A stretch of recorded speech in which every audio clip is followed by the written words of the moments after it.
Minister تھے اور گلگت بلتستان کے بھی چیف منسٹر تھے. بڑی دیر سے ہم آپس میں ڈسکشنز کر رہے تھے. ہماری NCOC جو کہ ہر روز صبح ملتی ہے وہ سب سے ہر قدم کے اوپر رائے لیتی ہے. وہ ڈاکٹرز میڈیکل اوپینین ساری دنیا سے جو ہمارے ڈاکٹرز جائزہ لے رہے ہیں اس کا, جو ڈاکٹرز ہمارے یہاں ڈاکٹر ظفر, ڈاکٹر فیصل, صوبوں کے اندر جو ڈاکٹرز صوبائی گورنمنٹ کو ایڈوائز کر رہے ہیں ان سب سے ڈسکس کرتے ہیں. تو یہ ساری گفتگو کے بعد آج جو بڑی جو جس نتیجے پہ آیا وہ میں آپ کے سامنے رکھنا چاہتا ہوں. پہلے میں ایک چیز واضح کر دوں کہ پہلے دن کا مطلب کہ جیسے ہی ہمیں پتہ چلا کہ یہ کرونا وائرس پاکستان میں پھیلنا شروع ہوئی ہے اور ابھی ہمارے پاس 26 کیسز آئے تھے, ہم نے نیشنل سیکیورٹی کمیٹی کی میٹنگ کی. ہم نے تب لاک ڈاؤن پاکستان کے اندر لگایا اور وہ سٹیج تھی کہ ابھی کسی کو نہیں پتہ تھا کہ پاکستان میں کیا ہوگا, کیا کیسز ہوں گے, کیا آگے حالات ہیں. 26 کیسز کے اوپر جب ہم نے لاک ڈاؤن کیا تو وہ ہم اپنے لوگوں سے سب سے ہم نے رائے لی اپنے ڈاکٹر سے کہ پاکستان کو کیا کرنا چاہیے. جو وہان پروونس جو شہر جو چائنا میں تھا ادھر کیا ہو رہا تھا, اور اس کے بعد جب یورپ میں یہ جب پھیلنے شروع ہوئی وائرس تو ادھر سے بھی ہم پوری دیکھ رہے تھے کہ دنیا میں کس طرح دنیا کیسے رسپونڈ کر رہی ہے. یہ جب وائرس پھیل رہی ہے تو دنیا کا کیا اس کے اوپر رویہ. تو تب میں آپ کو ایک چیز واضح کر دوں, جب ہم نے میٹنگ کی اور ہم نے آپس میں ڈسکشنز کی, میرے ذہن میں بہت کلیئر تھا کہ پاکستان کو کون سا راستہ لینا چاہیے. مجھے تب بھی جب لاک ڈاؤن شروع ہوئے, جو سب سے پہلے تو ہم نے چائنا میں دیکھا, بالکل لاک ڈاؤن کر دیا انہوں نے پورا شہر. لیکن جب یورپ میں بھی شروع ہوئے تو میں نے جب پہلی بھی آپ کے سامنے آیا میں نے آپ کو کہا کہ پاکستان کے حالات مختلف ہیں. ہمارے حالات نہ چائنا کی طرح تھے, نہ ہمارے حالات یورپ کی, نہ امریکہ کی طرح تھے. ہمارے ملک کے اندر غربت ہے, 25% لوگ اس ملک میں غربت کی لکیر سے نیچے ہیں. اس کا مطلب 5 کروڑ لوگ ایسے ہیں ہمارے ملک میں جو کہ پوری طرح 2 وقت تک کھانا نہیں کھا سکتے. اور اس کے بعد جو ہم نے جب کیلکولیشنز کی تو 2.5 کروڑ پاکستان میں وہ ڈیلی ویجرز اور یہ جو جن کو ہر ہفتے تنخواہ ملتی تھی وہ ایسے لوگ تھے جو اگر کماتے نہیں تھے تو ان کے گھر بھوکے جاتے تھے, وہ اپنے گھر والوں کو کھانا نہیں دے سکتے تھے. تو 2.5 کروڑ کا مطلب جب آپ اس کو ایک گھرانے کے اوپر لے کے جاتے ہیں, کمانے والا جب اپنے گھر جو اپنے خاندان کی کو ان کا دیکھ بھال کرتا ہے تو وہ تقریباً 12 کروڑ سے 15 کروڑ لوگ تھے. تو جب میں نے پہلے دن سے میرے ذہن میں تھا کہ اگر میں لاک ڈاؤن لگاؤں گا اس طرح کا جس طرح کا لاک ڈاؤن وہان صوبے میں شہر میں لگایا گیا اور جس طرح یورپ میں تھے تو ان لوگوں کا کیا بنے گا. اور یہ انفارمل اکانومی ہوتی ہے, یعنی ان کے پاس یہ رجسٹرڈ نہیں ہیں. یہ وہ ورکرز ہیں جس طرح جو تقریباً 20% ہمارے لیبر ہے جو رجسٹرڈ ہے, یہ رجسٹرڈ نہیں تھا. تو لہٰذا ہم نے تب سے میرے میں یہ سوچ تھی کہ ہاں لاک ڈاؤن کیوں لگانا ہے. لاک ڈاؤن کا مطلب کہ اتنی تیزی سے یہ پھیلتی ہے یہ وائرس کہ جب آپ لوگوں کو بند کر دیتے ہیں اور لوگ مکس نہیں کرتے تو جو وائرس ہے وہ اس کا پھیلاؤ کم ہو جاتا ہے, وہ سلو ہو جاتی ہے. یہ سمجھنے والی بات ہے. لاک ڈاؤن ایک وائرس کا یہ علاج نہیں ہے, یہ صرف ایک وائرس جو تیزی سے جب لوگ جمع ہوتے ہیں پھیلتی ہے.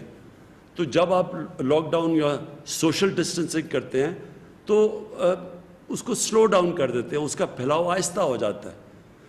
اور پہلے دن سے ہمیں یہ تھا کہ ہم نے اس کو اس طرح آہستہ کرنا ہے کہ ہمارے جو ڈاکٹرز اور جو ہمارے ہیلتھ ورکرز ہیں ہاسپٹلز میں, ان کے اوپر زیادہ بوجھ نہ پڑ جائے.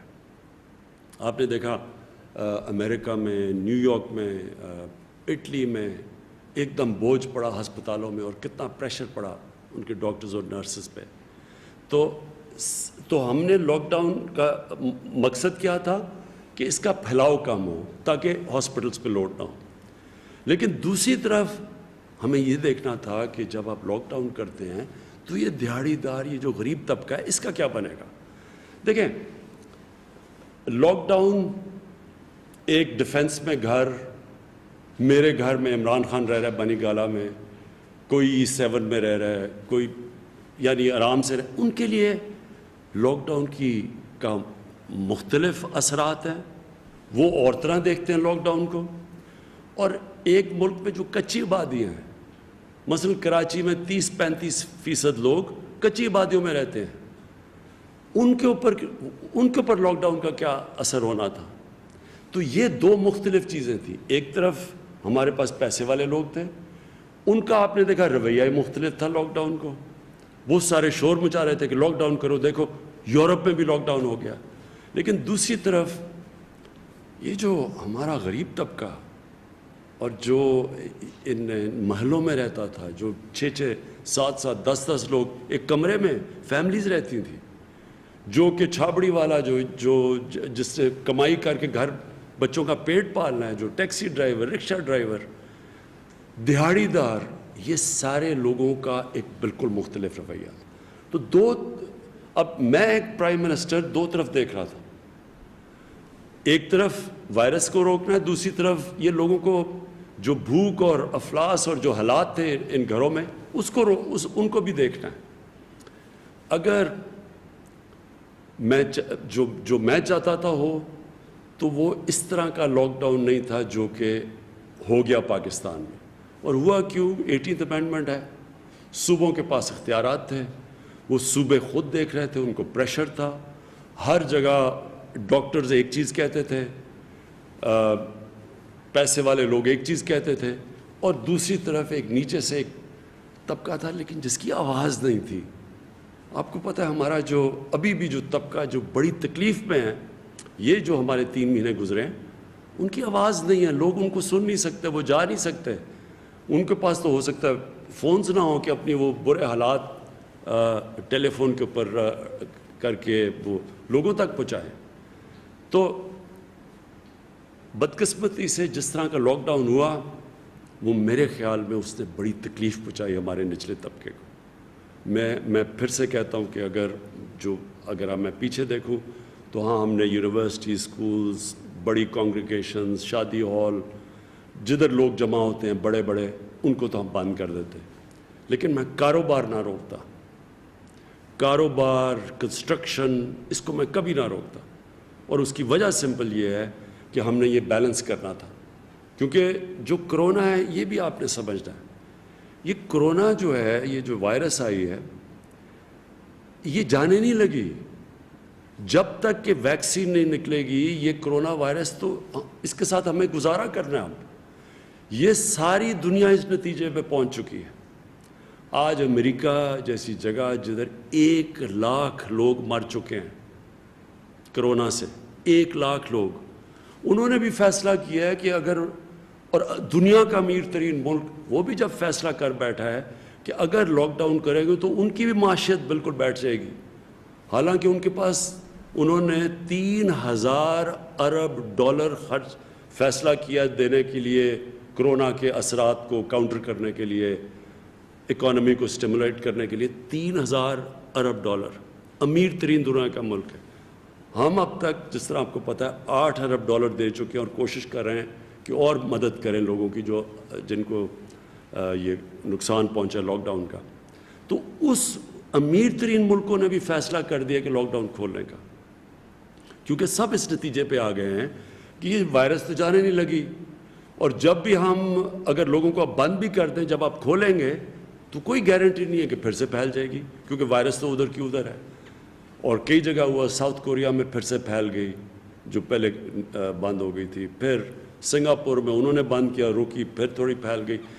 تو جو آج آپ کو میں بات کہنا چاہتا ہوں وہ یہ کہ دیکھیں وائرس نے پھیلنا ہے، وائرس پھیلے گی. یہ جو ہمارے اموات بڑھ رہے ہیں، یہ میں آپ کو پہلے دن کہہ دیا تھا جب بھی میں نے آپ کو کہا تھا کہ یہ پھیلے گی، یہ بڑھیں گے.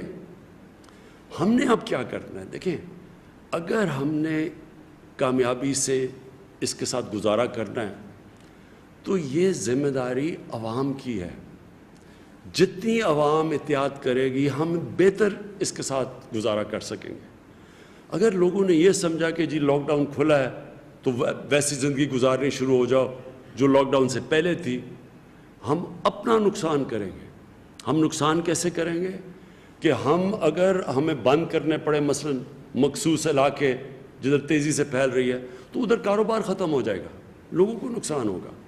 اس لیے میں آپ سب سے آج درخواست کرتا ہوں کہ ہم یہ جو ایس او پیز دے رہے ہیں، آج جو ہم نے فیصلہ کیا ایک نیگیٹو نکالی، یعنی کہ صرف وہ شعبے جو ہم نے بند کرنے ہیں باقی ہم نے کھول دیے ہیں، لیکن جو ہم سمجھتے ہیں کہ جدھر خطرہ زیادہ وہ ابھی بھی ہم نے بند رکھے ہوئے ہیں، وہ انشاءاللہ آپ کے سامنے شام کو سارے وہ دے دی جائے گی آپ کو وہ لسٹ کون سی ہے، جس میں جو ٹورزم ہے اس کے اوپر صرف فیصلہ ہو رہا ہے. کیونکہ ہمارے خیال میں ٹورزم کو اس لیے کھولنا چاہیے کہ وہ علاقے جدھر ٹورزم صرف 3-4 مہینے ہوتے ہیں گرمیوں کے، جدھر لوگ ان کا روزگار ٹورزم کی وجہ سے ہوتا ہے، اگر وہ ہم نے یہ 2-3-4 مہینے چلے گئے اس کے لاک ڈاؤن کے اندر جو ایریاز ہم نے بند کیے ہوئے ہیں، تو وہ لوگوں کو اس کے بعد سردیوں میں تو کوئی آمدنی نہیں ہوتی تو اور ان علاقوں میں غربت ہو جائے گی. تو اس کے اندر گلگت بلتستان اور پختونخوا دونوں گورنمنٹس نے فیصلہ کیا آپس میں مل کے ایس او پیز طے کریں گے تاکہ وہ ٹورزم کو بھی اجازت دیں. تو میری آپ سے سب سے التجا ہے، اپیل ہے کہ دیکھیں آپ کو ذمہ داری لینی پڑے گی. ہمیں ایک ذمہ دار قوم بننا پڑے گا اگر ہم نے غربت بھی لوگوں کو غربت سے بچانا ہے اور دوسری طرف اس کا سلو ڈاؤن کرنا ہے. یہ جو وبا پھیل رہی ہے یہ آہستہ آہستہ پھیلے. اگر آہستہ آہستہ پھیلے گی تو ہمارے ہسپتالوں پہ پریشر نہیں پڑے گا، اور وہ پریشر نہیں پڑے گا تو انشاءاللہ ہمیں امید یہ ہے کہ یہ پیک کر کے نیچے جانا شروع ہو جائے گی اور ہمارا معاشرہ بھی اس کے برے اثرات سے بچ جائے گا. میں آپ کو صرف مثال دینا چاہتا ہوں ہندوستان کا. جس طرح میں آپ کو کہہ رہا تھا، میں پہلے دن سے کہہ رہا تھا کہ ہمیں کیونکہ اپنے غریب طبقے کا دھیان رکھنا چاہیے تو ہمیں اس طرح کا لاک ڈاؤن نہیں لگانا چاہیے جو کہ یورپ اور چائنا اور امریکہ کے کئی علاقوں میں لگا ہے. اب ہندوستان میں دیکھیں، انہوں نے پورا لاک ڈاؤن کر دیا. آج اس کے اثرات دیکھیں کہ جو بیچارے ان کے غریب مزدوروں پہ جو شہروں میں کام کرتے تھے، ایک دم لاک ڈاؤن کر دیا. وہ بیچارے پیدل کتنے میل چل رہے ہیں، اس میں کتنے لوگ بیچارے مرے. کوئی تھک کے ٹرین کی پٹڑی پہ سوئے، وہاں وہ جو لوگ مرے، جو اس سے غربت پھیلی ہے. اور اس کے باوجود پھر بھی کرونا وائرس پھیل رہی ہے. پھر بھی آج ممبئی کے اندر ان کے اسپتال بھر گئے ہیں، ہمارے سے زیادہ وہاں لوگ مر گئے ہیں. یعنی وہ پھیل رہی ہے اور وہ مجبور ہو گئے ہندوستان کہ وہ بھی اپنا لاک ڈاؤن کھولیں، کیونکہ وہ بھی برداشت نہیں. انہوں نے وہاں سب سے بڑا مسئلہ بنا ہوا ہے کہ لاک ڈاؤن کے جو اثرات ہیں اس سے جو غربت پھیل رہی ہے، جو ان کی بزنس ہے، جو ان کی معیشت، جو آگے اس کے اثرات ہیں، تو یہ کوئی بھی نہیں برداشت کر سکتا. اب جو میں دوسری جس بات کے اوپر آنا چاہتا ہوں وہ یہ، اور میں یہ آپ کو پھر سے کہہ دوں کہ ایس او پیز، یعنی کہ جو ان شرائط کے اوپر ہم چیزیں کھولیں گے، اپنے ملک کی خاطر، اپنے غریب لوگوں کی خاطر آپ اس کے اوپر ضرور عمل کریں. ہمارے اس وقت 2 چیزیں نظر آ رہی ہیں کہ ایک طرف پیسے والے لوگ ہیں وہ عمل کر رہے ہیں، جو بڑے بڑے گھروں میں رہ رہے ہیں وہ لوگ عمل بھی کر رہے ہیں اور وہ سوشل ڈسٹنسنگ بھی کر رہے ہیں. لیکن جو عام آدمی ہیں وہ بالکل اس کا مختلف رویہ ہے. تو میں نے اپنے ہم نے یہ جو رضاکار جو ہم نے ٹائیگرز کی پوری فورس بنائی ہے 10 لاکھ کی، میں آج آپ کو کہہ رہا ہوں اور انشاءاللہ آپ کے پاس ہم پورے ایک پروگرام بھی لے کے آئیں گے کہ کیسے آپ نے لوگوں کے اندر یہ جانا ہے اور ان کو شعور دینا ہے کہ کس طرح اب ہم نے گزارا کرنا ہے اس کے ساتھ. ہم بند نہیں کر سکتے لوگوں کو، لیکن ہم کیسے اگر اس کے ساتھ رہنا ہے تو ہم نے گزارا کیسے کرنا ہے. تو انشاءاللہ ہم والنٹیئر فورس کو استعمال کریں گے. ایڈمنسٹریشن تو کام کر ہی رہی ہے، ہماری پولیس کر رہی ہے، لیکن ان کے اوپر بہت زیادہ بوجھ پڑ چکا ہے، ہماری ایڈمنسٹریشن پہ بھی اور پولیس پہ بھی. اور یہ سال تو ہمیں جس طرح ساری دنیا فیصلہ کر بیٹھی ہے کہ کم از کم اس سال تو ہمیں گزارا کرنا پڑے گا اس وائرس کے ساتھ. تو اس وائرس کے ساتھ جب گزارا کرنا ہے تو ایس او پیز کے اوپر چلیں گے، اور انشاءاللہ ہماری پوری والنٹیئر فورس اور اس کو اور بھی بڑا کریں گے کہ یہ جا کے لوگوں کے اندر شعور پیدا کرے کہ کیسے کیا کیا آپ نے کن چیزوں پہ عمل کرنا ہے اور کیسے ہم اس کا پھیلاؤ روک سکتے ہیں، آہستہ کر سکتے ہیں. اس کے بعد میں خاص طور پہ اپنی جو ہمارے ہیلتھ ورکرز ہیں، اپنے ڈاکٹرز، اپنی نرسز، میں آپ سے صرف 2-3 منٹ بات کرنا چاہتا ہوں. دیکھیں، سب سے پہلے تو میں آپ کو یقین دلاتا ہوں کہ پہلے دن سے مجھے آپ کی فکر تھی. جیسے ہی میں دیکھ رہا تھا کہ جو پریشر پڑا پہلے ووہان کے اندر ڈاکٹرز اور نرسز کے اوپر، جس طرح کی انہوں نے قربانیاں دیں، اور پھر ہم اٹلی میں خاص طور پہ آج میری اٹالین پرائم منسٹر سے بھی بات ہوئی تو وہ بھی مجھے بتا رہے تھے کہ کس طرح کا پریشر ان کے ہیلتھ ورکرز کے اوپر پڑا. تو ہمیں تو تب ہی پتہ چل گیا تھا کہ ہمارے جو فرنٹ لائن لوگ ہیں جنہوں نے جہاد لڑنی ہے وہ ہمارے ڈاکٹرز اور نرسز ہیں. اور مجھے یہ بھی پتہ ہے کہ ہمارے ڈاکٹرز میں یہ پوری وہ بڑے ان کو جب ہم کہتے ہیں کہ لاک ڈاؤن کو ہم کم کرنے لگے ہیں تو ان کو ایک خدشہ ہوتا ہے، کیونکہ وہ سمجھتے ہیں ان کے اوپر اور پریشر پڑے گا. تو میں آپ کو پہلے تو یہ کہنا چاہتا ہوں، ہم سب کو احساس ہے. ہم آج بھی جو میٹنگ کی ہے، ہم نے جو NCC کی بھی میٹنگ، اور اس سے پہلے بھی ہم جو میٹنگز کرتے رہے ہیں، ہم ہمیشہ سوچتے ہیں کہ ہم اپنے ڈاکٹرز اور نرسز کی کیسے مدد کر سکتے ہیں. ہمیں پتہ ہے آپ کے اوپر پریشر ہے، لیکن میں پھر سے آپ کو کہوں گا کہ آپ کو یہ بھی دیکھنا ہے کہ یہاں اس وقت ہمارا مسئلہ ہے. ہمارے اس وقت 13 سے 15 کروڑ لوگ متاثر ہوئے ہیں اس سے، جن کے حالات برے ہیں. ہم نے ایک دفعہ تو پیسے دے دیے ان کو ابھی بھی اور انشاءاللہ کوشش کر رہے ہیں دینے کے کہ اپنا نچلے طبقے کو پیسہ پہنچے. لیکن حکومت کے پاس اتنے ہمارے حالات ایسے نہیں کہ ہم ان کو پیسے کھلاتے رہیں، کتنے پیسے اور دیتے رہیں. اور دوسری چیز میں صرف آپ کو یہ کہنا چاہتا ہوں کہ جو لاک ڈاؤن کی وجہ سے ہماری جو اکانومی کے اوپر اثر پڑا ہے، ہماری جو ٹیکس کلیکشن ہے، یعنی جو ہم نے پیسہ اکٹھا کرنا ہے جس سے ملک چلانا ہے، وہ 30% کم ہو چکی ہے. ہماری ایکسپورٹس گر گئی ہیں. ہمیں آگے خدشہ ہے کہ ہماری جو ریمیٹنسز ہیں جس کے اوپر ہم اپنا خرچہ برداشت کرتے ہیں وہ کم ہو گئی ہیں. ہماری جو انویسٹمنٹ ہے اس وقت ساری دنیا میں جو حالات ہیں وہ رک گئی ہے جو انویسٹمنٹ تھی. تو اس لیے ایک طرف ملک کا معاشی حالات پہلے ہی اچھے نہیں تھے، اس سے اور زیادہ متاثر ہے. دوسری طرف ایک غربت بڑھے گی اگر ہم نے یہ زیادہ تر لاک ڈاؤن کیا. تو اس کے بیچ میں ہم نے یہ بڑا مشکل راستہ ہے جو ہم نے لیا ہوا ہے. تو مجھے پتہ ہے، میں آپ کو پھر سے کہتا ہوں، آپ سب کا ہمیں احساس ہے، گورنمنٹ کا ہے، سب فکر کرتے ہیں آپ کی ہر قسم کی مدد کرنے کے لیے تیار ہیں. لیکن یہ آپ نہ سمجھیں کہ ہم یہ لاک ڈاؤن کھول رہے ہیں اور ہمیں اس چیز کا احساس نہیں کہ آپ کے اوپر کتنا پریشر پڑ رہا ہے. تو میں آپ سے انشاءاللہ میٹنگز بھی میں نے فیصلہ کیا ہے، ڈاکٹرز کی ایسوسیشن سے میٹنگ بھی کروں گا، کیسے مزید ہم آپ کی اور مدد کر سکتے ہیں. لیکن میں صرف آپ سے یہ چاہتا ہوں کہ آپ کو سمجھنا چاہیے ہم کن حالات کا سامنا کر رہے ہیں. اور پھر جو ہمارے اوورسیز پاکستانی ہیں، اس وقت جو مجھے سب سے زیادہ فکر ہے وہ ہے ہمارے مزدور جو پھنسے ہوئے ہیں، خاص طور پہ دبئی میں، سعودی عربیہ میں، یورپ میں بھی پھنسے ہوئے ہیں. ہمیں پتہ ہے اٹلی میں بھی ہیں جو یہاں محنت کش جاتے ہیں کام کرنے پہ. یہ وہ لوگ ہیں جن کی محنت کے اوپر ہمارا ملک چلتا ہے، ان کی ریمیٹنسز کے اوپر ہمارا ملک چلتا ہے. آپ کے لیے میں یہ کہنا چاہتا ہوں کہ ہر میٹنگ میں ہم سوچتے ہیں کہ آپ کو ہم کیسے واپس لے کے آئیں. راستے میں کیا رکاوٹ آئی ہوئی ہے؟ وہ رکاوٹ یہ ہے کہ جو شروع میں ہمارے پاس کیسز آئے وہ سب باہر سے کیسز آئے، بلکہ 80% 90% باہر سے کیسز آئے۔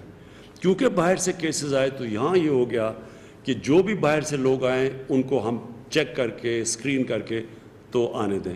تو اب ظاہر ہے کہ اتنی ہمارے پاس فیسلٹیز ہی نہیں تھی کہ ہم کتنے لوگوں کو اسکرین کر سکتے تھے، تو اس لیے کم کر دیے لوگ، زیادہ تر لوگ باہر پھنس گئے۔ اب ہم سارا وقت سوچتے رہے، اور صوبوں کو خاص طور پہ خدشہ تھا کیونکہ باہر سے ساری وائرس باہر سے آ رہی تھی، تو انہوں نے کہا کہ ہم اتنے زیادہ لوگوں کو نہیں لے سکتے جب تک ان کو ٹیسٹ نہ کر سکیں۔ اب ہم نے ایک اور فیصلہ کیا ہے، کیونکہ ہمیں احساس ہے کہ وہاں بہت زیادہ لوگ ہمارے، اور خاص طور پہ ہمارے مزدور وہاں پھنسے ہوئے ہیں باہر، تو اس لیے ہم نے یہاں فیصلہ کیا کہ ہم اب ان کو آنے دیں گے، صرف ان کا ایک ٹیسٹ کریں گے، اور ٹیسٹ کر کے ہم ان کو گھروں پہ جانے دیں گے، اور جس کا ٹیسٹ پازیٹیو نکلا پھر ان کو کہیں گے گھروں میں کوارنٹین کرو۔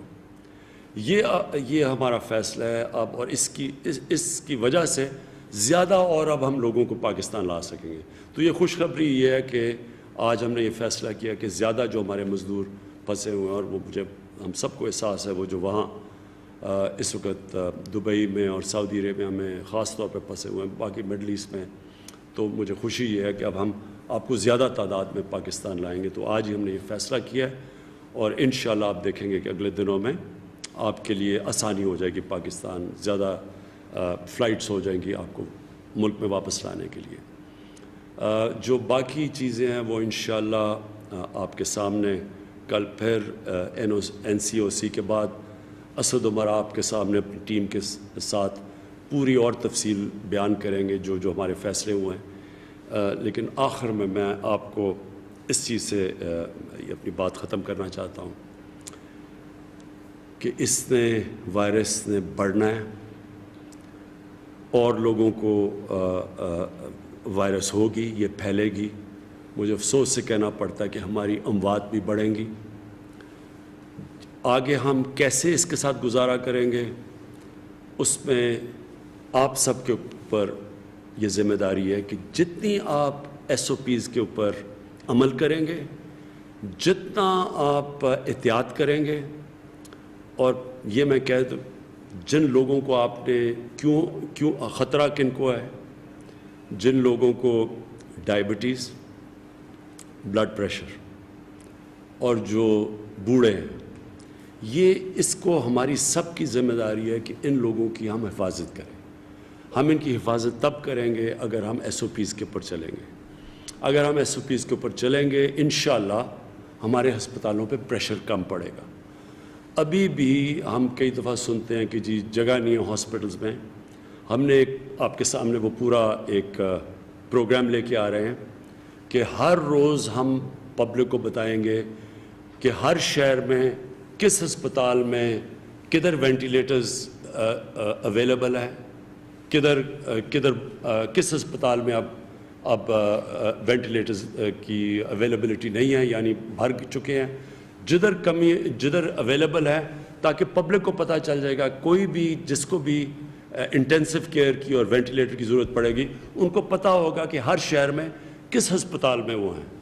تو ابھی بھی ہمارے جو 50% سے زیادہ ہر شہر کے اندر اویلیبل ہیں وینٹیلیٹرز، بلکہ کئی اور بھی اس سے زیادہ ہیں، کئی جگہ پہ زیادہ پریشر پڑا ہوا ہے۔